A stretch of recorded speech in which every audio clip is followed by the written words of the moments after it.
Welcome to uranium गुरुजी। इस video हम लोग 16 जून से लेकर के 22 जून तक के जो इम्पोर्टेंट करंट अफेयर हैं उसको कवर करने वाले हैं। वीकली सेशन है ये। बाकी आप लोग को बता दूं कि जो 6 मंथ वाला मेरा वीडियो है उसका पहला पार्ट 1 आ चुका है। लिंक आपको डिस्क्रिप्शन में मिल जाएगा और आप उसको सर्च कर सकते हैं प्लेलिस्ट 6 मंथ वाला। वहाँ भी आपको मिल जाएगा वीडियो, आप उसको देख सकते हैं। कोई भी एग्ज़ाम की प्रिपरेशन कर रहे हैं आप, उसके लिए इंपॉर्टेंट होगा वो। सिलेक्टेड क्वेश्चन है उसमें रहने वाला है। बाकी चलिए स्टार्ट करते हैं आज का सेशन। पहला क्वेश्चन है कि हाल ही में UNFPA द्वारा जारी विश्व जनसंख्या रिपोर्ट 2025 में भारत की जनसंख्या कितनी है। तो पहली बात, इस रिपोर्ट का जारीकर्ता कौन है, कौन इस रिपोर्ट को पब्लिश कर रहा है। तो इसको पब्लिश किया है UN पॉपुलेशन फंड ने। UN, ये जो लिखा है UNFPA, इसका फुल फॉर्म क्या हो जाएगा, UN पॉपुलेशन फंड। ये इसको जारी करता है। हिंदी में क्या हो जाएगा, संयुक्त राष्ट्र जनसंख्या कोष। इसका अगर बात करें स्थापना कब हुआ था तो 1969 में हुआ था। इसका हेडक्वार्टर कहाँ मिलेगा, न्यूयॉर्क में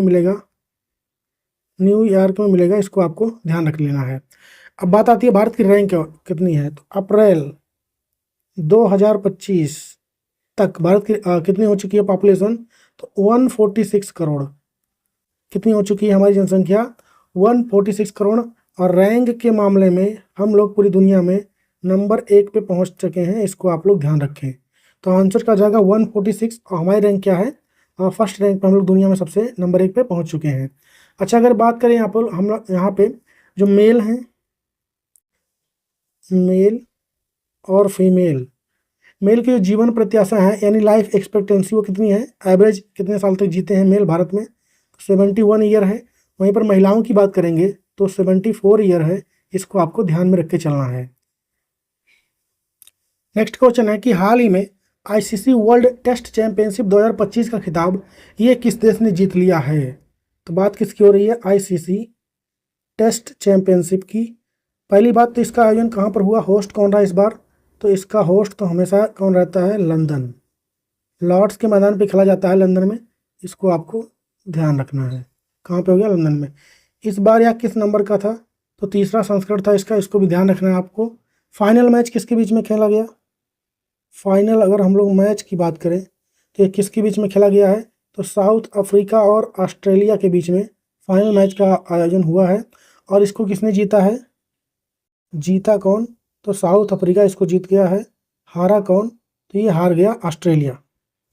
साउथ अफ्रीका यहाँ पर जीत गया है। पहली बार साउथ अफ्रीका कोई ICC का टूर्नामेंट जीता है। इसको आप लोग ध्यान रखें। और बात करेंगे इनके कैप्टन की। साउथ अफ्रीका जो है इसके कैप्टन के नाम कौन है, कैप्टन कौन है, तो थे टिम्बा बमूमा। कौन थे, टिम्बा बबूमा थे इसके कैप्टन। ये फोटो में आपको दिख रहे हैं टिम्बा बबूमा, ये इसके साउथ अफ्रीका के कैप्टन थे। फाइनल मैच में मैन ऑफ द मैच कौन रहा है, मैन ऑफ द मैच कौन रहे, एडन मार्करम रहे हैं।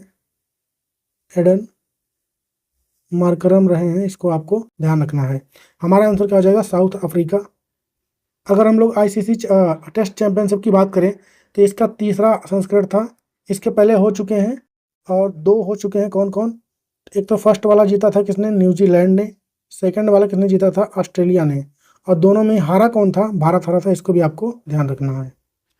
नेक्स्ट क्वेश्चन है कि हाल ही में नागरिकों को सशक्त बनाएं, भ्रष्टाचार को उजागर करें, ये किसका नया आदर्श वाक्य घोषित किया गया है। यानी recently empower citizens expose corruption has been declared as the new motto of, मतलब किसका होगा ये, तो ये होगा आपका लोकपाल का नया मोटो लॉन्च हो गया है। क्या हो जाएगा, एक बार फिर से पढ़ देता हूँ मैं। नागरिकों को सशक्त बनाएं, भ्रष्टाचार को उजागर करें। अच्छा, इसके पहले क्या था, तो किसी के धन के लिए लालची मत बनो, इसके पहले था ये। लोकपाल के बारे में हम लोग जानते हैं। लोकपाल तो पहली बात, लोकपाल का काम क्या होता है, तो भ्रष्टाचार को रोकना लोकपाल का काम होता है। क्या काम होता है, भ्रष्टाचार को रोकना। भ्रष्टाचार को रोकने के लिए लोकपाल जो है बनाया गया है। बात करेंगे इसके जो किसमें संस्था, पहली बात तो एक संस्था है लोकपाल, कोई पोस्ट नहीं है। इसमें कुल 1+8 कुल 9 लोग होते हैं। एक होते हैं अध्यक्ष, एक कौन होते हैं, अध्यक्ष। और 8 इसमें क्या होते हैं, सदस्य। मेंबर कितने होते हैं, 8। अध्यक्ष होते हैं 1। कब बनाया गया था ये एक्ट, कब का था? 2013 में इसको लाया गया था। 2013 का एक्ट है ये। मतलब अन्ना हजारे जो थे, अन्ना हजारे, उनके आंदोलन से इसकी स्थापना होती है भारत में लोकपाल की। कब? तो होती है वो 16 जनवरी 2014 को। कब होती है? 16 जनवरी 2014 को भारत में लोकपाल आता है और 9 लोग होते हैं। इसके जो पहले अध्यक्ष थे वो कौन थे? तो इसके जो फर्स्ट अध्यक्ष थे वो थे पिनाकी चंद्र घोष। कौन थे? पिनाकी चंद्र घोष, ये इसके पहले अध्यक्ष थे। सेकंड वाले कौन है जो कि वर्तमान में भी वही हैं? सेकंड वाले आपको जाएंगे अजय माणिक राव। कौन है?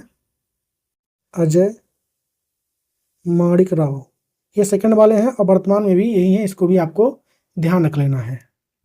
अगर हम यहाँ पे जो अध्यक्ष होते हैं लोकपाल के बात करें इनके कार्यकाल की, तो 5 वर्ष इनका कार्यकाल होता है या फिर 70 वर्ष। इन दोनों में से जो पहले आपका पूरा हो जाएगा तो ख़त्म हो जाएगा आपका टेन्योर। ये इसकी बात है। लोकपाल जो होता है अगर सेंटर में है तो उसे लोकपाल बोलते हैं। सेम चीज़ अगर राज्य में होता है तो लोकायुक्त बोलते हैं। क्या बोलेंगे? लोकायुक्त बोलते हैं। बाकी हमारा क्वेश्चन क्या था? नागरिकों को सशक्त बनाएं, भ्रष्टाचार का उजागर करें। ये इसका नया मोटो हो चुका है। किसका? तो लोकपाल का। अगला क्वेश्चन है कि हाल ही में किस देश ने ईरान के परमाणु स्थल पर हमला करने के लिए ऑपरेशन राइजिंग लाइन को स्टार्ट किया है? तो इसको स्टार्ट किया इजराइल ने। आपको पता होगा इजराइल जो है और ईरान का इस समय युद्ध चल रहा है। तो ऑपरेशन कौन सा स्टार्ट हुआ है? Rising lion. Operation rising lion start किया है किसने? इजराइल ने ईरान के खिलाफ। इसको आपको ध्यान रखना है। और भारत ने अभी हाल ही में ऑपरेशन ब्रह्मा चलाया था। म्यांमार जो है, म्यांमार, यहाँ पे भूकंप आया था तो यहाँ पे लोगों की मदद के लिए ऑपरेशन ब्रह्मा चलाया गया था। और अभी हाल ही में क्वेश्चन किसी एग्जाम में पूछा गया है। नेक्स्ट क्वेश्चन है कि हाल ही में फसलों की स्वास्थ्य की जानकारी के लिए कृषि एवं किसान कल्याण मंत्रालय ने कौन सी योजना को स्टार्ट किया है? तो योजना तो आपकी हो जाएगी क्रोपिक योजना। कौन सी योजना स्टार्ट हुई है? क्रोपिक। आंसर हो जाएगा डी। मंत्री कौन है इसके? तो वर्तमान में शिवराज सिंह चौहान है। शिवराज सिंह चौहान, ये वर्तमान में इसके मंत्री हैं। क्या उद्देश्य है इसका? तो फसलों की हेल्थ हो गई, स्वास्थ्य हो गई, इसकी जानकारी आपको यहाँ पर इसमें मिलेगा फसलों के बारे में। बाकी फ़ोटो भी खींचेगा ये। इस योजना के तहत फ़ोटो खींचा जाएगा ताकि जो बीमा की रकम होती है, मान लिया फसल नुकसान हो गया डिजास्टर की वजह से, तो उससे क्या हो जाएगा, बीमा वगैरह जल्दी रिकवर हो पाएगा। यही उसका उद्देश्य रहने वाला है।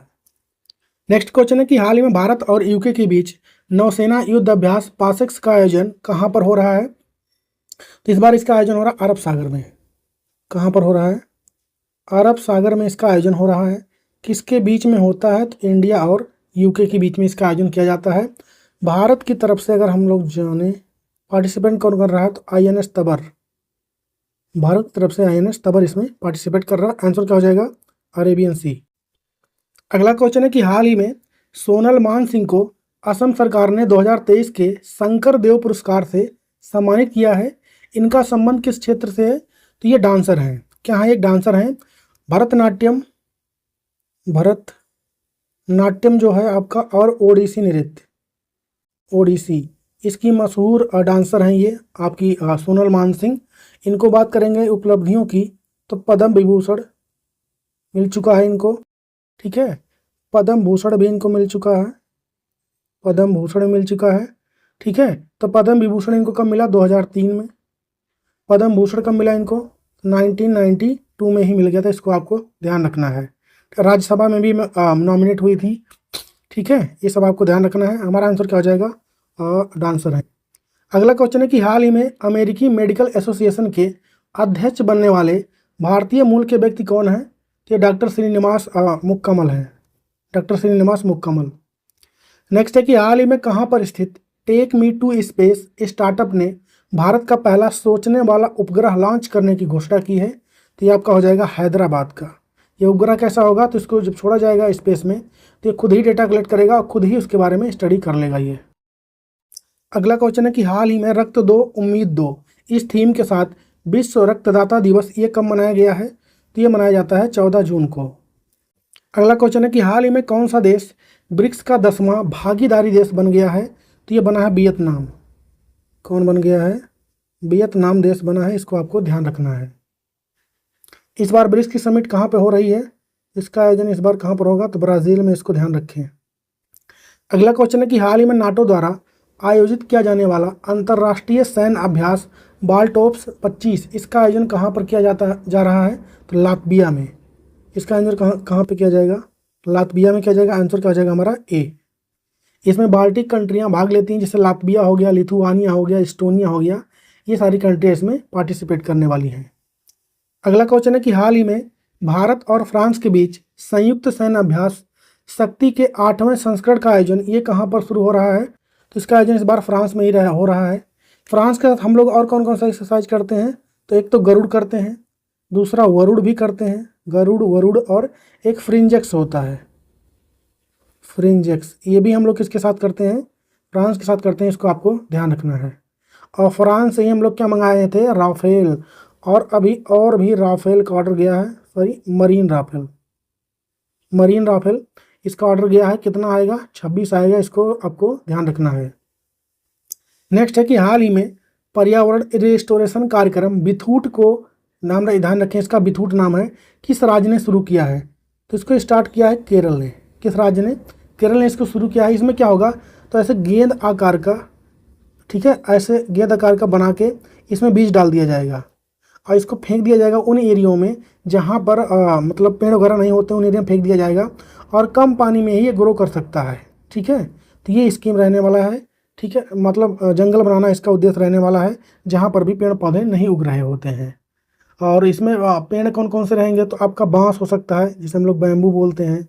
ठीक है, जड़ी बूटी के हो सकते हैं, कोई फल वाला हो सकता है, घास हो सकता है, मतलब हर वैरायटी के प्लांट को यहाँ पर इस तरीके से करके वहाँ पे रखा जाएगा। बाकी आंसर क्या हो जाएगा हमारा? केरल।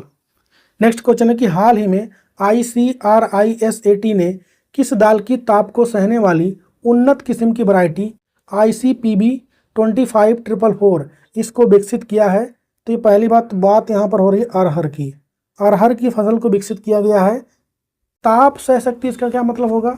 तो 45 डिग्री सेल्सियस इतने टेम्परेचर को ये झेल सकता है।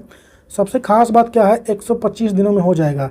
जनरली जो अरहर की खेती होती है इसको करने में लगभग 1 साल का समय लगता है। अरहर हो गया, शुगर केन हो गया, इन सब में 1 साल लगभग लगता है। ये 125 दिन में हो जाएगी, तो कम टाइम लगेगा इसको ग्रो करने में, ये इसमें खास बात रहने वाला है। हाई टेम्परेचर को भी सह सकता है, तो इसका मतलब पानी कम लगेगा इसमें। अगर हम लोग बात करें दलहन उत्पादन की बात करें, इसमें भारत किस स्थान पर है? तो हम लोग इसमें पहले स्थान पर हैं। अच्छा, उत्पादन करने में पहले स्थान पर हैं और इसको खाने के मतलब उपभोग के मामले में भी पहले स्थान में हैं। और अगर ये पूछे भारत में नंबर 1 पे कौन सा स्टेट हो जाएगा? तो मध्य प्रदेश दलहन उत्पादन में नंबर 1 पे, इसको भी आपको ध्यान रखना है। बाकी ICRISAT जो संस्थान है ये कहाँ की है? हैदराबाद की है, इसको ध्यान रखें। इसका फुल फॉर्म आपसे कोई नहीं पूछने वाला है। नेक्स्ट क्वेश्चन है कि हाल ही में ये गिग वर्कर होगा, गिग वर्कर्स को क्या बोलते हैं हम लोग? डिलीवरी बॉय द्वारा महिलाओं को सशक्त बनाने के लिए सीता ऐप को किस राज्य ने लॉन्च किया है? तो इस ऐप को किसने लॉन्च किया है? इसको लॉन्च किया है तेलंगाना सरकार ने। ठीक है, इसमें होगा क्या? सीता ऐप में इसमें होगा क्या? महिलाओं को सशक्त बनाया जाए। किस तरीके से? तो महिलाएं जो फूड वगैरह बनाएंगी उनको अगर डिलीवरी बॉय वाले डिलीवरी करेंगे तो इससे महिलाएं क्या होंगी? आर्थिक रूप से मजबूत बनेंगी। यही इसका उद्देश्य रहने वाला है। ये बात ध्यान रखना। गिग वर्कर्स मतलब होता है डिलीवरी बॉय जो सामान पहुंचाते हैं। ये जोमेटो हो गया, स्विगी वाला है। नेक्स्ट क्वेश्चन है कि 2028 में चिली और दक्षिण कोरिया संयुक्त राष्ट्र महासागर सम्मेलन के किस एडिशन की मेजबानी करने वाले हैं? तो चौथे नंबर की मेजबानी कौन करेगा? चिली देश और दक्षिण कोरिया देश। किसका? तो महासागर सम्मेलन,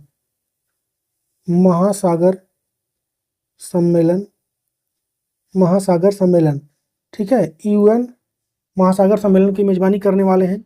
अच्छा, इस बार अभी कुछ दिन पहले ही हुआ था, मैंने आपको पढ़ाया था। और तीसरे नंबर का ये कहाँ पर हुआ था? तो ये आपका हो रहा है नीस में। नीस कहाँ पर है? तो यह फ्रांस में है। अच्छा, इसके मेजबान देश की अगर बात करें इस बार कौन कौन है? 2 देश हैं। एक तो आपका फ्रांस तो हो ही गया है, साथ ही में कोस्टारिका भी है।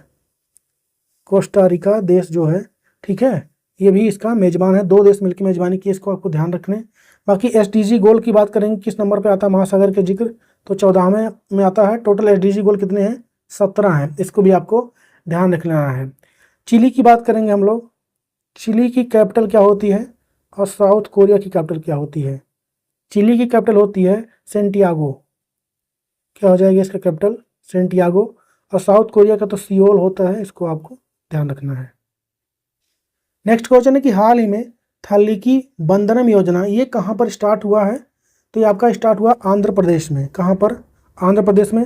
वहाँ के मुख्यमंत्री आपको फोटो में दिख रहे हैं, चंद्रबाबू नायडू, ये आंध्र प्रदेश के मुख्यमंत्री हैं। वहीं पर योजना स्टार्ट होती है। इसमें होगा क्या?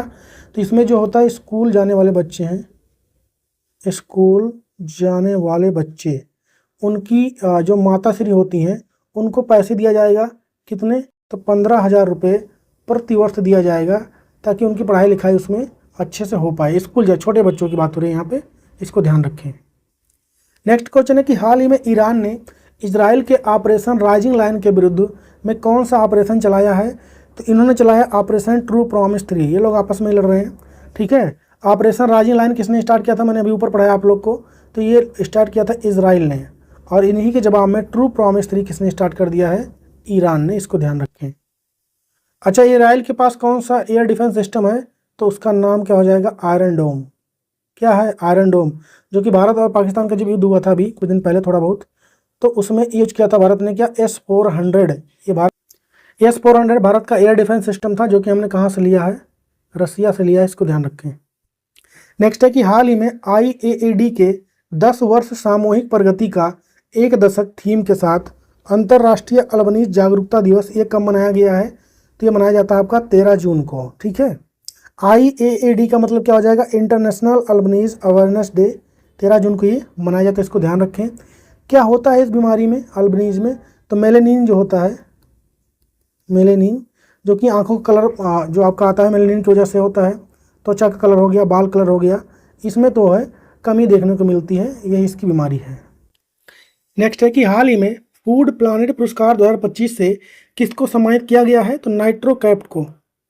एक स्टार्टअप है नाइट्रोकैप्ट, एक स्टार्टअप है कहाँ का? तो स्वीडन का। स्वीडन का स्टार्टअप इसको दिया गया है। क्यों दिया गया है? तो इनका दावा है कि पानी और रिन्यूएबल एनर्जी और एयर हो गया हवा, यानी इसका उपयोग करके ये लोग नाइट्रोजन को ठीक करेंगे। जो इन्वायरमेंट में नाइट्रोजन है, नाइट्रोजन उसको ठीक करेंगे, इनका दावा है, इसलिए इनको इस अवार्ड को दिया गया है। नाम ध्यान रखें, नाइट्रोकैप्ट। नेक्स्ट क्वेश्चन है कि हाल ही में किसने रुद्रास्त्र, ध्यान रखें रुद्रास्त्र है ये, वर्टिकल टेक ऑफ और लैंडिंग बिटोल ड्रोन का सफल परीक्षण अभी हाल ही में राजस्थान में किसने किया है? तो इसका परीक्षण कहाँ पे हुआ है? तो राजस्थान में। राजस्थान में पूछे कहाँ पर? तो जैसलमेर में, जैसलमेर में हुआ है। किसने किया है? तो इंडियन आर्मी, भारतीय सेना ने इसका सफल परीक्षण किया है। क्या खास बात रहने वाला है? वर्टिकल टेक ऑफ और लैंडिंग। इसका मतलब क्या हो जाएगा? ये देखिए फोटो में आप देख पा रहे होंगे। इसको क्या करना, कहीं दूर ऐसे चल के रनवे नहीं चाहिए चलने के लिए, वहीं से डायरेक्ट उड़ान भर सकता है। तो ये हो गया वर्टिकल टेक ऑफ का मतलब। इससे जगह कम लगेगा और ये अच्छा रहेगा, कम जगह पर भी उड़ान भर सकता है। आंसर क्या हो जाएगा? Indian army. और क्या खास बात है? एक बार की उड़ान में ये 90 मिनट तक ये हवा में रह सकता है, ये भी इसकी और ख़ास बात होने वाली है। और ये ड्रोन है तो इसमें आदमी की आवश्यकता तो पड़ेगी नहीं। नेक्स्ट है कि हाल ही में पंजाब में किसने उद्योग के विकास के लिए उद्योग क्रांति पहल और प्रोत्साहन पोर्टल को लॉन्च किया है? तो इसको लॉन्च किया वहाँ के जो CM हैं भगवंत मान, ये फोटो में आपको दिख रहे हैं। आम आदमी पार्टी की सरकार है पंजाब में, ये उसके मुख्यमंत्री भगवंत मान, इन्होंने इसका मतलब ओपनिंग किया है। क्या होगा? कौन कौन सा पहल है? एक तो आपका हो गया उद्योग क्रांति पहल, एक तो ये हो गया है। दूसरा क्या हो जाएगा? प्रोत्साहन पोर्टल हो जाएगा आपका। 2 लॉन्च हुए हैं। क्या काम रहेगा इनका? तो उद्योग क्रांति वाला जो इसका उद्देश्य है, व्यापार जो होता है, व्यापार इसको आसान बनाना इसका उद्देश्य रहने वाला है, ठीक है। और प्रोत्साहन पोर्टल का मतलब है कि इन्वेस्टमेंट जो होता है, यानी निवेश होता है, उसको अट्रैक्ट करना, निवेश को आकर्षित करना, ये इसका उद्देश्य रहने वाला है। आंसर क्या हो जाएगा? भगवंत मान। नेक्स्ट है कि सऊदी अरब में होने वाले स्पोर्ट वर्ल्ड कप 2025 के लिए किसको ग्लोबल ब्रांड एम्बेसडर बनाया गया है? तो क्रिस्टियानो रोनाल्डो को बनाया गया है। ये फुटबॉल प्लेयर हैं, सबको पता है कहाँ के हैं, पुर्तगाल के रहने वाले हैं। स्पोर्ट वर्ल्ड कप कब से शुरू हो रहा है? तो 7 जुलाई से ये स्टार्ट हो रहा है। कहाँ पर?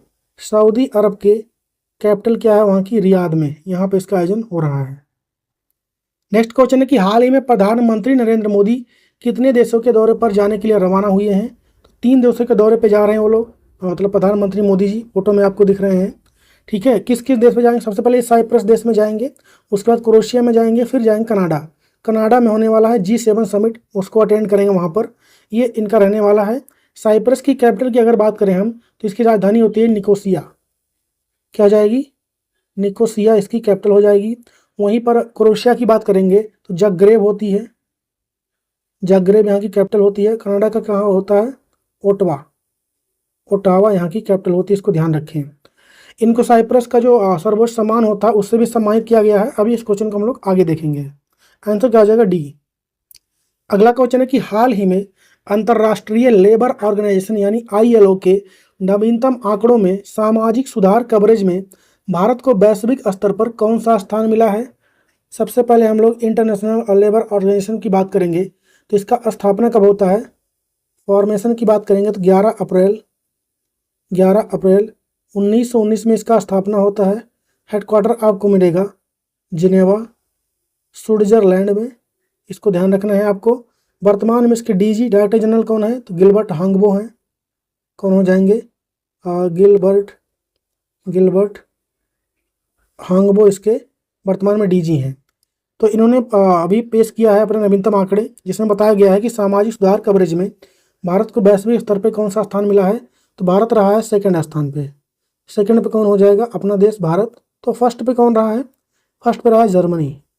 फर्स्ट में कौन रहा है? जर्मनी रहा है। हमारा आंसर क्या हो जाएगा? सेकंड।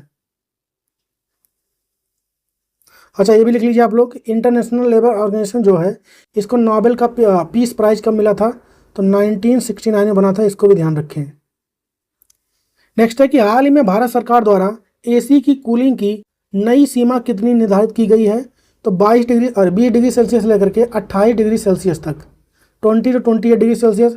कहने का मतलब अब जो नए AC आएंगे, ठीक है, उसमें जो टेम्परेचर की लिमिट होती है रिमोट में, वो 20 डिग्री से नीचे जाएगा ही नहीं, तो आप कम नहीं कर पाएंगे। क्यों ऐसा किया गया है? तो पोल्यूशन वगैरह को मद्देनजर रखते हुए यह सब चीज़ किया गया है। अगला क्वेश्चन है कि हाल ही में सबसे प्रभावशाली पर्यावरणविद पुरस्कार से किसको सम्मानित किया गया है? तो आचार्य प्रशांत को। फोटो में दिख रहे हैं आपको आचार्य प्रशांत। अगला क्वेश्चन है कि भारत में एक पृथ्वी एक स्वास्थ्य के लिए योग, ये थीम के साथ अंतर्राष्ट्रीय योग दिवस 2025 का आयोजन ये कहाँ पर किया जाएगा? अभी इसका डिसाइड किया गया है। इसका आयोजन इस बार होगा विशाखापत्तनम में। इसको ध्यान रखना है। 21 जून को। कब होगा? 21 जून को 2025। नेक्स्ट है कि हाल ही में विश्व बुजुर्ग दुर्व्यवहार जागरूकता दिवस ये कब मनाया गया है? तो ये मनाया जाता है 15 जून को। थीम इसका बहुत बड़ा है, एग्जाम में तो नहीं पूछेगा पर देख लीजिए। दीर्घावधि देखभाल सुविधाओं में वृद्धों के साथ दुर्व्यवहार को संबोधित करना इस बार का इसका थीम रहा है। अगर ये पूछा जाए आपसे कि अंतर्राष्ट्रीय वृद्धजन दिवस कब मनाया जाता है, ठीक है, अंतर्राष्ट्रीय वृद्धजन दिवस ये कब मनाया जाता है? 1 अक्टूबर को। कब मनाया जाता है? 1 अक्टूबर को। वहीं पर विश्व वरिष्ठ नागरिक दिवस ये कब मनाया जाता है? 21 अगस्त को। कब मनाया जाता है? 21 अगस्त को मनाया जाता है विश्व वरिष्ठ नागरिकता दिवस। अगला क्वेश्चन है कि हाल ही में साइप्रस के सर्वोच्च नागरिक सम्मान grand cross of the order of Makarios third पुरस्कार से किसको सम्मानित किया गया है? तो भारत के प्रधानमंत्री नरेंद्र मोदी को सम्मानित किया गया है। मैंने अभी ऊपर आपको पढ़ाया है कि इस समय दौरे पर हैं ये। साइप्रस देश में जाएंगे, फिर क्रोएशिया में जाएंगे, फिर वहाँ पे जाएंगे कनाडा में G7 समिट जो हो रहा है उसको अटेंड करेंगे। तो वहीं पर जब साइप्रस में गए तो वहाँ का सर्वोच्च नागरिक सम्मान इनको दिया गया। नाम उसका ध्यान रखना है, grand cross of the order of Makarios third. इसके पहले यहाँ पर कौन गए थे? तो 2002 में उस समय के तत्कालीन प्रधानमंत्री कौन थे? अटल बिहारी वाजपेयी ये गए हुए थे। तो मतलब कहने का मतलब कि 23 साल बाद कोई प्रधानमंत्री साइप्रस देश में गया है, इसको ध्यान रखें। नेक्स्ट क्वेश्चन है कि हाल ही में आई स्टॉकहोम की सिपरी की रिपोर्ट के अनुसार भारत के पास कुल कितने परमाणु हथियार हैं? तो बात किसकी आई है? परमाणु हथियार की। भारत के पास को है टोटल 180। सबसे नंबर 1 पे अगर पूछे फर्स्ट पे कौन है तो आपका रसिया हो जाएगा। सबसे ज़्यादा इनके पास है कितना? 4309। सेकंड पे कौन हो जाएगा? सेकंड पे USA है। इनके पास कितना है? 3700। वहीं पर अगर हम बात करें पाकिस्तान के पास कितना है, तो इनके पास 170 परमाणु हथियार यानी न्यूक्लियर वेपन है। इसको आपको ध्यान रखना है। सिपरी रिपोर्ट जारी करता है, कहाँ की संस्था है? स्टॉकहोम स्वीडन की है ये। ठीक है। और अगर ये पूछे कि हथियार बेचने के मामले में, हथियार बेचने के मामले में इसमें नंबर 1 पे कौन है, तो वो है यूएसए। सेकंड नंबर पे कौन है इसमें, फ्रांस। बेचने के मामले में अगर देखा जाए तो ये यूएसए है। वहीं पर खरीदने की बात करें हम लोग, खरीदने के मामले में नंबर 1 पे कौन है, यूक्रेन। आपको पता होगा रसिया यूक्रेन का युद्ध चल रहा है, यूक्रेन नंबर 1 पे है। और सेकंड नंबर पे भारत है हथियार खरीदने के मामले में। तो ये सब ध्यान रखिए। हथियार से रिलेटेड कोई भी रिपोर्ट होता है, कौन उसको पब्लिश करता है, सिप्री करता है। हमारा आंसर क्या आ जाएगा, भारत का पूछा तो 180। अगला क्वेश्चन है कि हाल ही में इंग्लैंड की खुफिया एजेंसी MI6 की पहली महिला प्रमुख कौन चुनी गई हैं, तो ये चुनी गई हैं ब्लेज मैट्रेबेली। कौन चुनी गई हैं, ब्लेज मैट्रेबेली फोटो में दिख रही हैं आपको। MI6 की अगर हम लोग बात करें, जैसे भारत में रॉ काम करता है वैसे ही इंग्लैंड में क्या है, MI6 है। ठीक है, इसका कहाँ की संस्था है, पहली बात तो इंग्लैंड की है, इसको ध्यान रखना है आपको। स्थापना कब हुआ था इसका, तो 1909 में हुआ था। और इसकी पहला महिला हेड कौन बन गई हैं, ब्लेज मैट्रेबेली। नेक्स्ट क्वेश्चन है कि हाल ही में इंटरनेशनल बिग कैट अलायंस का अध्यक्ष ये किसको चुना गया है, तो भूपेंद्र यादव को। किसको चुना गया है, भूपेंद्र यादव जी को चुना गया है। वर्तमान में ये कौन है, पर्यावरण मंत्री हैं, पर्यावरण मंत्री। इसको ध्यान रखना है आपको। बिग कैट अलायंस की बात करेंगे तो भारत के द्वारा ही बनाया गया है। कब, 2024 में।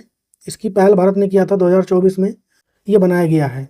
तो इसी के अध्यक्ष अभी हाल ही में किसको बनाया गया है, इन्हीं को बनाया गया है। और साथ ही में महानिदेशक भी यहाँ पर बनाया गया है। वो किसको बनाया गया है, SP यादव। SP यादव को बनाया गया इसका महानिदेशक। अच्छा, ये बिग कैट अलायंस है, इसमें कौन कौन से जानवर आ जाएंगे आपके, तो 7 आते हैं। एक सब बिल्ली के प्रजाति के हैं। एक तो बाघ हो गया आपका, दूसरा शेर हो गया, तेंदुआ हो गया, लेपर्ड बोलते हैं जिसे हम लोग। उसके बाद प्यूमा हो गया, प्यूमा भारत में नहीं पाया जाता है, ध्यान रखें।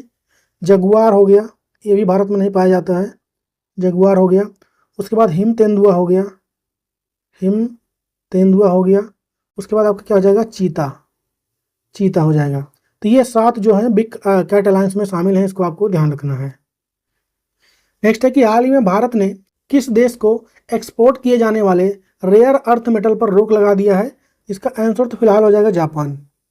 ऐसा किया क्यों गया है, मतलब एकदम से भारत ने रोक नहीं लगाया इनके ऊपर, धीरे धीरे करके वो जो रेयर अर्थ मेटल होते हैं जिससे तमाम चीज़ें बनाई जाती हैं, ठीक है, उसको बंद कर रहा है भारत धीरे धीरे यहाँ पर। क्यों ऐसा कर रहा है, क्योंकि कुछ जो रेयर मेटल है वो भारत किससे लेता था, चाइना से। ठीक है, तो इस समय वार चल रहा है, ट्रेड वार चल रहा है अमेरिका और चाइना के बीच में। तो चाइना ने अपने यहाँ से किसी भी चीज़ को बेचना बंद कर दिया है, इन सब चीज़ों को। तो उसका असर भारत पर ना पड़े, इसलिए भारत जो जापान को देता था तो उसको भी देना भारत बंद कर रहा है। नेक्स्ट हो गया, हाल ही में ओजोफैनी को GI टैग मिला है, इसका संबंध किस राज्य से है, क्या होगा, ये फैनी है, ओजोफैनी बोलते हैं इसको हम। पहली बात तो ये है कहाँ का, तो गोवा का है, इसको GI टैग दिया। एक तरीके का क्या है, शराब कह सकते हैं आप, ये शराब है। बनता किससे है, बनता है ये काजू से है या फिर नारियल पानी, जो नारियल होता है उसकी पानी से इसको बनाया जाता है फर्मेंटेशन करके। फर्मेंटेशन करने में क्या बोलेंगे, किड़वन बोलते हैं, किड़वन करके इसको बनाया जाता है, इसको आप ध्यान रखें। और हमारा आंसर क्या हो जाएगा, गोवा। अगला क्वेश्चन है कि आज़ाद भारत की पहली जातिगत जनगणना 2027 के पहले चरण की शुरुआत कब से हो रही है, तो इसकी शुरुआत हो रही है 1 अक्टूबर 2026 से। ये तो हमारा आंसर हो गया। इसके बाद थोड़ा डिटेल में जानते हैं हम लोग। पहली बात तो इस बार यह एडिशन किस नंबर का होगा, 16 नंबर का होगा। किस नंबर का जनगणना होने जा रहा है, 16 नंबर का। ठीक है, टोटल में देखेंगे तो ये 16 नंबर का है, लेकिन बात करें अगर हम लोग आज़ाद भारत, जब से भारत आज़ाद हुआ है उसके बाद से ये 8वां होगा, 8वां होने में जनगणना। ठीक है, इसके पहले कब हुआ था, 2011 में जनगणना हुआ था, तब से अब वही वाला चल रहा था। इसमें घोषणा किसने किया इस चीज़ की, किसने अनाउंस किया इस चीज़ का, तो गृह मंत्रालय के अधीन आता है ये, गृह मंत्रालय इसके अधीन आता है, इन्होंने इसका अनाउंसमेंट किया है यहाँ पर। इस समय जनगणना आयुक्त कौन बनाए गए हैं, जनगणना आयुक्त, ये नाम आपको ध्यान रहे, पूछ सकता है एग्जाम में।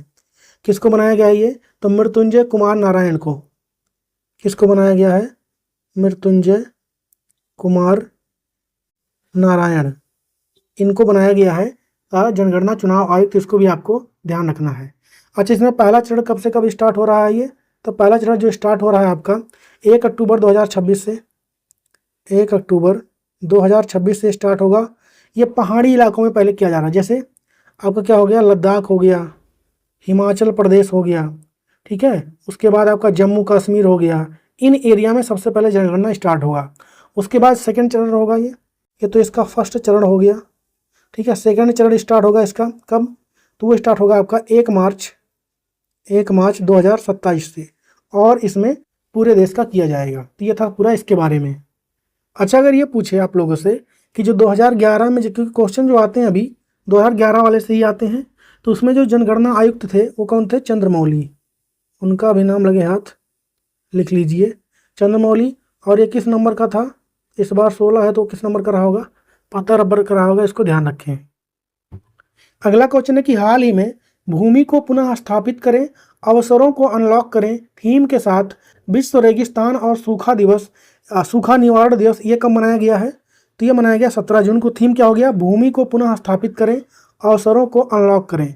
इंग्लिश में क्या हो जाएगा, restore land, unlock opportunities. Next question है कि हाल ही में मैरीलिबोन क्रिकेट क्लब यानी MCC से ने बनी हाफ कैच को बैन कर दिया है। इसका संबंध किस खेल से है, तो ये क्रिकेट से है। आप लोगों ने देखा क्रिकेट के मैच में यहाँ पर कि लोग क्या करते हैं, ऐसे हवा में उछाल देते हैं बॉल को और बाउंड्री के अंदर चले जाते हैं, फिर आके कैच पकड़ लेते हैं। तो ये रूल बना दिया गया, अब ये लागू हो जाएगा आपका कि एक ही बार आप बॉल को टच करके ऊपर जा सकते हैं। जिसमें कभी कभी ऐसा होता था कि एक बार टच करके उछाल के अंदर गए, बाहर आए, फिर उछाले, फिर अंदर गए, तो एक ही बार उछाल के ले लिए तो ले लिया, अदरवाइज वो 6 दे दिया जाएगा, ठीक है। ये रूल बनाया गया है। अगला क्वेश्चन है कि हाल ही में कमांडर ऑफ ब्रिटिश अंपायर सम्मान से किसको सम्मानित किया गया है, लीना नायर को। किसको किया गया है, लीना नायर को किया गया है। ये महाराष्ट्र के कोल्हापुर की रहने वाली हैं, इसको ध्यान रखें। ये जो स्नेल कंपनी है, एक फ्रांस की कंपनी है, ठीक है, फ्रेंच कंपनी है एक, ठीक है, फ्रेंच की कंपनी है एक, स्नेल करके। स्पेलिंग तो उसका ऐसा है जिस लगता है चैनल लिखा है, ये होता है, इसको पढ़ते स्नेल है हम लोग, ठीक है। इसकी ये वर्तमान में क्या है, CEO हैं। इसको आप लोग ध्यान रखें, इन्हीं को इस अवार्ड को दिया गया है। नाम क्या हो जाएगा, लीना नायर, महाराष्ट्र की रहने वाली है। नेक्स्ट क्वेश्चन है कि हाल ही में शहरी चुनाव के लिए वोटिंग प्रणाली अपनाने वाला पहला राज्य कौन बन गया है, तो वोटिंग मोबाइल से होगा। अब राज्य तो बन गया है आपका बिहार, ठीक है।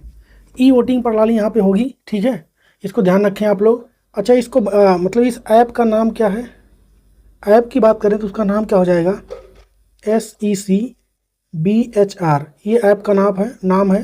मोबाइल में डाउनलोड हो जाएगा, मोबाइल ऐप होने वाला है ये, इससे वोटिंग हो पाएगी यहाँ पर। इसको बनाया किस कंपनी ने है, इसको बनाया CDEC कंपनी ने। CDEC कंपनी ने इसको बनाया, जो कि महाराष्ट्र के पुणे की कंपनी है। इसको आपको ध्यान रखना है। वोटिंग स्टार्ट कब से हो रहा है, तो 28 जून से। 28 जून से वोटिंग बिहार में स्टार्ट होगा, इसको आपको ध्यान रखना है। हमारा आंसर क्या हो जाएगा, बिहार। अगला क्वेश्चन है कि हाल ही में किस संस्थान ने कृषि में लैंगिक समानता को बढ़ावा देने के लिए वर्ष 2026 को अंतर्राष्ट्रीय महिला किसान वर्ष के रूप में घोषित किया है, तो यूनाइटेड नेशन ने। नेक्स्ट क्वेश्चन है कि हाल ही में संयुक्त राष्ट्र द्वारा जारी women in executive leadership report में भारत को किस स्थान पर रखा गया है इसमें, तो हम लोग बात करेंगे इंडिया के रैंक की। भारत किस स्थान पर रहा है, 174 पे आउट ऑफ 181, इसको ध्यान रखना है। इसमें फर्स्ट पोजीशन पे कौन है, तो निकारागुआ है। कौन सा देश हो जाएगा, निकारागुआ इसमें पहले स्थान पर है। वहीं पर लास्ट पे अगर हम लोग बात करें, लास्ट पे कौन है, तो अजरबैजान है। कौन है, अजरबैजान है। इस रिपोर्ट में बेसिकली मतलब आधार क्या है इसका, तो महिलाओं का राजनीतिक के क्षेत्र में कितना ज़्यादा पार्टिसिपेशन यानी भागीदारी है, उसको मद्देनजर रखते हुए इस रिपोर्ट को पब्लिश किया गया है। 174 आंसर हो जाए। नेक्स्ट है कि हाल ही में म्यूनिक में हुए ISSF वर्ल्ड कप 2025 में 4 मेडल के साथ भारत किस स्थान पर रहा है, तो ये पहली बार शूटिंग का वर्ल्ड कप है। होस्ट कौन रहा इस बार, होस्ट कौन रहा है, तो ये रहा है जर्मनी। किस शहर में हुआ है, तो म्यूनिक, जर्मनी के म्यूनिक में इसका आयोजन किया गया है। इंडिया की बात करेंगे हम लोग, भारत की बात करेंगे हम लोग, तो टोटल मेडल की बात करेंगे, भारत ने 4 मेडल जीते हैं, जिसमें से 2 गोल्ड है भारत के पास और 2 ब्रोंज है। कोई सिल्वर मेडल हमने नहीं जीता है। रैंक की बात करेंगे तो हमारी रैंक कितनी है, 3रे स्थान पे हम रहे हैं। वहीं पर बात करें कि फर्स्ट स्थान पे कौन रहा है, तो वो रहा है चाइना, और सेकंड पे कौन रहा है, तो सेकंड में आपका हो जाएगा नॉर्वे। कौन रहा? नॉर्वे। चाइना का टोटल मेडल की बात करेंगे तो 7 थे, जिसमें से गोल्ड की बात करेंगे वो 4 था। और नॉर्वे की बात करेंगे तो इनके पास टोटल मेडल भी 4 था, पर इनके पास गोल्ड 2 थे, सिल्वर जो है इनके पास 1 था और 1 ब्रोंज था, इसलिए भारत से सेकंड नंबर पे आ गए, क्योंकि हमारे पास सिल्वर मेडल नहीं थे। तो ये हो गई इसकी बात। अगर हम लोग बात करें इंटरनेशनल शूटिंग स्पोर्ट फेडरेशन की, यानी ISSF की बात करें हम लोग, तो इसका स्थापना कब होता है? 1907 में इसका स्थापना होता है। हेडक्वार्टर तो इसका म्यूनिक में ही है, इसको ध्यान रखें आप लोग। अध्यक्ष कौन है वर्तमान में? तो लुसियानो रासी। कौन है? लुसियानो रासी इसके वर्तमान में अध्यक्ष हैं, जो कि कहाँ से बिलोंग करते हैं? इटली से। इसको भी आपको ध्यान रखना है। अच्छा, भारत में जो गोल्ड मेडल आया है वो किसने जीता है? गोल्ड जो जीता है भारत में, एक तो जीता है सुरुचि सिंह ने, सुरुचि सिंह इन्होंने जीता है। दूसरा मिक्स में आया है 10 मीटर पिस्टल में, उसको जीता आर्य बोरस ने, आर्य बोरसे। एक तो ये हो गए हैं। और अर्जुन बबूता, अर्जुन बबूता, इन दोनों ने मिलकर जीता है, इसको आपको ध्यान रखना है। हमारा आंसर क्या हो जाएगा? कौन सा स्थान पे हम लोग? तो तीसरे स्थान पे। रैंक कितनी है? तीसरी। अगला क्वेश्चन है कि हाल ही में जंदान सतार गोम्बो जाओ ये किस देश के नए प्रधानमंत्री बन गए हैं? तो मंगोलिया के बने हैं ये। अगला क्वेश्चन है कि हाल ही में अहमदाबाद में हुए अल्टीमेट टेबल टेनिस चैंपियनशिप 25 का खिताब ये किसने जीत लिया है? यू मुंबा ने जीता है इसको। किसने जीता है? यू मुंबा ने इसको जीत लिया है। इस बार इसका किस संस्करण का आयोजन था? तो 6वें नंबर का था। टोटल टीम की बात करें अगर पार्टिसिपेशन का, तो 8 टीमों ने यहाँ पर पार्टिसिपेट किया था। हारा कौन? तो जयपुर पैंथर इसमें हार गया, इसको ध्यान रखें आप। नेक्स्ट क्वेश्चन है कि हाल ही में बांस कूद के खिलाड़ी अरमांड डुप्लांटिस ने कितने मीटर का छलांग लगाकर विश्व रिकॉर्ड बनाया है? पहले तो इनके मतलब खेल का नाम क्या हो जाएगा? बांस कूद। बांस कूद इंग्लिश में क्या नाम है? Paul Walter. क्या नाम है खेल का? पोल वॉल्टर इसका नाम है। मैंने इसको ट्रांसलेट किया तो बांस कूद आ रहा था, ठीक है। इनका नाम क्या हो जाएगा खेल का? पोल वॉल्टर है। इन्होंने 12वीं बार अपना ही रिकॉर्ड तोड़ दिया है। कितने मीटर छलांग लगा के? 6.28। फोटो में देख रहे हैं आप लोग, ये डंडा रहता है, इसके सहारे से कूदते हैं, इस डंडे के ऊपर से, बॉडी टच नहीं करनी चाहिए। नेक्स्ट क्वेश्चन है कि हाल ही में ई नगर पालिका 2.0 पोर्टल के माध्यम से सभी शहरी स्थानीय निकायों को एक ही पोर्टल के अंतर्गत लाने वाला भारत का पहला राज्य कौन बन गया है? तो मध्य प्रदेश बन गया है ये। यहाँ पे कहने का मतलब ये है, जो सरकारी स्कीमें चलती हैं सरकार की, ठीक है, उसको एक ही प्लेटफॉर्म पर लाया जा रहा है। मतलब घर बैठे आप मोबाइल से ही सब कुछ ऑनलाइन कर सकते हैं। जैसे जन्म प्रमाण पत्र हो गया, मृत्यु प्रमाण पत्र हो गया, संपत्ति टैक्स हो गया, दुकान का लाइसेंस हो गया, नल का कनेक्शन हो गया। ऐसे 24 जो गवर्नमेंट की सेवाएं चल रही हैं उनको आप घर बैठे मोबाइल से ही कर सकते हैं। ये इसका उद्देश्य रहने वाला है। अगला क्वेश्चन है कि हाल ही में जॉर्ज रसेल 2025 के कौन से ग्रैंड प्रिक्स का खिताब इन्होंने अभी हाल ही में जीता है? नाम क्या है? George Russell. तो ये कनाडा ग्रैंड प्रिक्स अभी हाल ही में इसको जीत गए हैं। अगला क्वेश्चन है कि हाल ही में पवन ऊर्जा भारत के भविष्य को सशक्त बनाना इस थीम के साथ वैश्विक पवन दिवस ये कब मनाया गया है? तो ये मनाया जाता है 15 जून को। नेक्स्ट क्वेश्चन है कि हाल ही में वर्ल्ड इकोनॉमिक फोरम द्वारा जारी ऊर्जा संक्रमण सूचकांक 2025 यानी एनर्जी ट्रांजिशन इंडेक्स 25 वाले में भारत किस स्थान पर रहा है? तो इसके बारे में जानते हैं। पहली बात तो इसको पब्लिश कौन करता है? तो वर्ल्ड इकोनॉमिक फोरम, ठीक है। क्या हो जाएगा आपका? ऊर्जा संक्रमण सूचकांक को पब्लिश कौन करता है? वर्ल्ड इकोनॉमिक फोरम करता है। इंडिया की बात करेंगे, भारत की रैंक किसमें रही है? 71, 118 कंट्रियों में। पहले स्थान पर कौन रहा है? तो पहले स्थान पर रहा स्वीडन। कौन रहा है? स्वीडन रहा है ये। सेकंड पे कौन रहा है? सेकंड पे रहा फिनलैंड। सेकंड पे कौन रहा? फिनलैंड रहा है। और थर्ड पोजीशन पे कौन रहा है? थर्ड पोजीशन पर रहा है डेनमार्क। कौन रहा है? डेनमार्क रहा है, इसको आपको ध्यान रखना है। वहीं पर बात करेंगे लास्ट में सबसे कौन सा देश रहा है? कांगो देश रहा है। इसका उद्देश्य क्या होता है? तो यह इंडेक्स यह बताता है कि कोई देश अपने ऊर्जा परिवर्तन में कितना अच्छा प्रदर्शन कर रहा है। मतलब रिन्यूएबल जो होते हैं, सोलर लाइट हो गया, विंड एनर्जी हो गया, इन सब की तरफ जो शिफ्ट होते हैं, लोग शिफ्ट हो रहे हैं, कितने हद तक शिफ्ट हो रहे हैं, ये इसमें बताया जाता है। हमारा आंसर क्या हो जाएगा? 71। नेक्स्ट है कि हाल ही में किसने 4 दिसंबर को एक तरफ बलपूर्वक उपयोग खिलाफ अंतर्राष्ट्रीय दिवस घोषित किया है? तो किसने किया है? तो इसको किया है यूएन महासभा ने। किसने किया है? यूएन महासभा। आंसर क्या हो जाएगा, यूनाइटेड नेशन ने किया है इसको। और बाकी इसमें बताया क्या जा रहा है कि मतलब इसलिए बनाया जा रहा है क्योंकि बहुत से छोटे छोटे जो देश होते हैं, जो बड़े कंट्री होते हैं, तमाम उनके ऊपर प्रतिबंध लगा, ये नहीं कर सकते, वो नहीं कर सकते, वहाँ चीज़ें, तो उसी के बारे में जागरूकता फैलाना इसका उद्देश्य रहने वाला है। पहली बार मनाया जा रहा है 4 दिसंबर को ये, तो इसलिए इंपॉर्टेंट हो जाएगा, इसको ध्यान रखें। नेक्स्ट क्वेश्चन है कि हाल ही में किस राज्य ने महाएग्री AI 2025 से 29 इस नीति को अभी हाल ही में मंजूरी दे दिया है? तो इसको दिया है महाराष्ट्र की सरकार ने। मुख्यमंत्री कौन है यहाँ पे? देवेंद्र फडणवीस हैं। इसको आपको ध्यान रख लेना है। क्या उद्देश्य रहने वाला है? तो जो मौसम होता है, किसानों को मौसम का जो होता है ना सटीक जानकारी देने के लिए इसको लॉन्च किया गया है, ताकि उनके फसल को बचाया जा सके। मतलब सटीक जानकारी मिलेगी, उस हिसाब से वो लोग बेटर हो पाएंगे। नेक्स्ट क्वेश्चन हो गया कि हाल ही में चेन्नई में गरुड़ एरोस्पेस के पहले कृषि ड्रोन स्वदेशीकरण सुविधा का उद्घाटन किसने किया है? तो इसका उद्घाटन किया है केंद्रीय मंत्री हैं आपके वर्तमान में, ग्रामीण राज्य मंत्री हैं। ग्रामीण राज्य मंत्री कौन है? तो कमलेश पासवान है। इन्होंने इसका उद्घाटन किया है। आंसर क्या हो जाएगा? बी। क्या उद्देश्य रहने वाला है? तो कृषि में ड्रोन की भागीदारी इसमें शो किया जाएगा। कैसे? तो ड्रोन से क्या किया जाएगा, कीटनाशक वगैरह होते हैं उसका छिड़काव किया जाएगा, फोटो वगैरह लिया जा सकता है वहाँ पे सर्विलांस के लिए। तो ये सब चीज़ें यहाँ पे होने वाली हैं। नेक्स्ट क्वेश्चन है कि हाल ही में पुर्तगाल में हुए ITF महिला टूर्नामेंट को किसने जीत लिया है?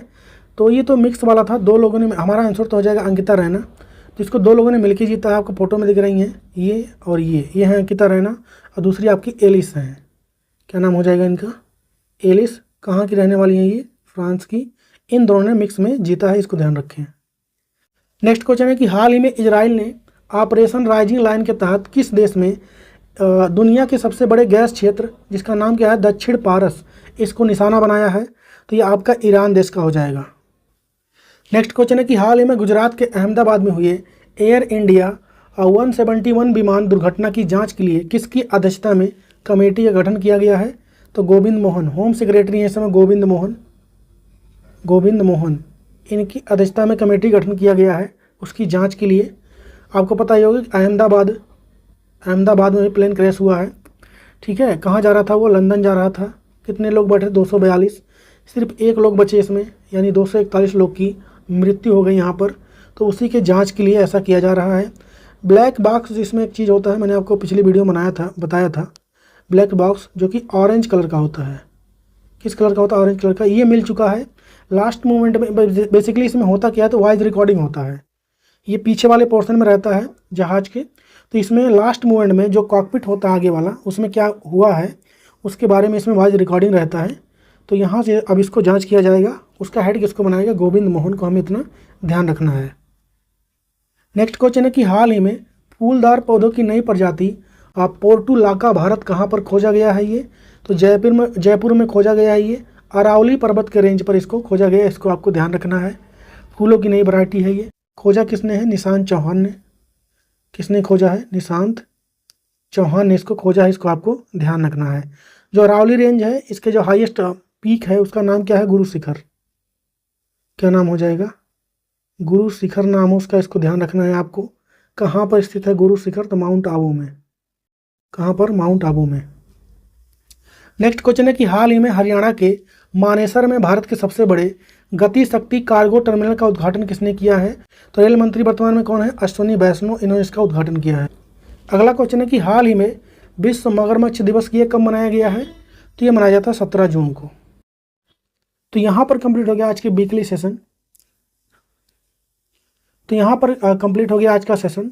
आप लोग के लिए होमवर्क क्वेश्चन है कि शहरी चुनाव के लिए ई-वोटिंग प्रणाली अपनाने वाला पहला राज्य कौन बन गया है? इसका जवाब छापेंगे आप लोग कमेंट में। साथ ही में आपको बता दूं मैं एक बार फिर से कि 6 मंथ वाला जो वीडियो है आप लोग का अपलोड हो चुका है, उसका पहला पार्ट।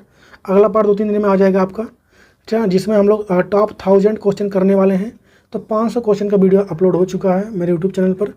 प्ले लिस्ट में जा सकते हैं आप लोग, 6 मंथ सर्च करेंगे तो आ जाएगा वो वीडियो। बाकी उसका डिस्क्रिप्शन में भी लिंक है। बाकी चलिए अपना ख्याल रखिए, मिलेंगे अगले वीडियो में, तब तक के लिए जय हिंद।